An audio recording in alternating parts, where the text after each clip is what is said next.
Hello and welcome to another update. In this one I'll be covering the latest developments throughout the front line, where the Russian forces are managing to push the Ukrainian forces further away from Robotyne, as well as thwarting a Ukrainian attempt to cross the Dnieper River and continuously attempting their own advancements in the Kharkiv area. As for the Ukrainians, they continue their attempts at Robotyne as well as Uroshaine, and they continue their attempts in the Bakhmut flanks, where they try to gain control over Klishchiivka and Berhivka. So far, the Ukrainians are attempting to send wave after wave of armored vehicles and tanks in an attempt to destroy the Russian forces and advance through the Russian defenses, but so far the Russians are holding on and are even able to conduct counterattacks in a small scale throughout the front line in an attempt to regain lost positions across the front.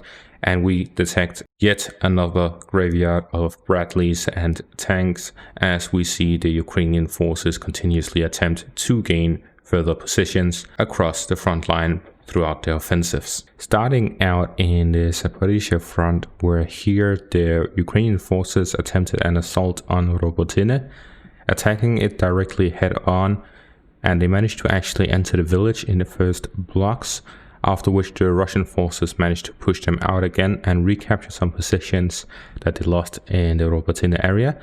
Then they also, to the northeast of the village, managed to actually push the Ukrainians back from there as well, away from the first formal line of defense. So this is a development where the Ukrainian forces attempted an attack, after which they were pushed back, and then the Russians counterattacked in the east, allowing them to recapture some positions. However, we are still talking in the amount of small fields. As for the Zermayorsk area, fighting continues in this part of the front line, and we see the Ukrainian forces launching attacks on Uroshaine from two directions, from the north and the west across the river line.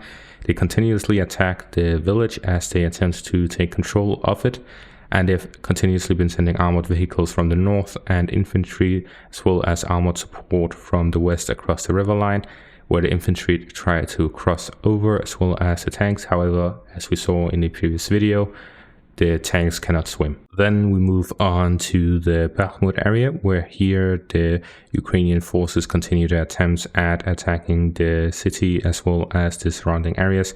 They continuously attempt to push to the north of Klishchiivka and south of Berhivka, but they are not seeing any further success so far. As for the Luhansk area, we see the fighting continuing by the bridgehead across the river line, the Serebets river line, to the southwest of Satove, as the Ukrainians are trying to push the Russians back across, and the Russians are trying to hold their positions and counterattack whenever they're able to. As for the very northern part of the Kharkiv area, the Russian forces continue their attempts at advancing and pushing further south from Vilshana and Pereshut-Rafneve as they try to reach the road between Kupiansk and the front line by the east. Then we move on to the Dnieper area, where here the Ukrainian forces attempted a crossing across the Dnieper River. Here they actually managed to cross over to the islands in between the Dnieper River and the Kherson mainland to the east of the Dnieper River. And the Russian forces actually managed to detect them and push them back across, defeating the Ukrainian forces before they're able to establish a bridgehead across the Dnieper River. So what we're seeing is that generally throughout the front line, the Ukrainian forces are attempting to establish better positions for themselves, push further in the areas of the front line in the Zaporizhzhia front, and try to establish a better position on the flanks of Bakhmut to properly encircle the city rather than their fake semi-encirclement. As for the Luhansk border area, the Ukrainian forces are attempting to defend in this area as Russian forces continuously outmaneuver and try to push the Ukrainians wherever they are weakest throughout the front line. Then we move on to this article by the New York Times after some of their journalists moved to the front line to check and assess the situation around the offensive. So, according to them, some Ukrainian brigades suffered heavy losses during the counteroffensive. At least one new brigade was so exhausted by losses it was withdrawn from the battlefield to rebuild.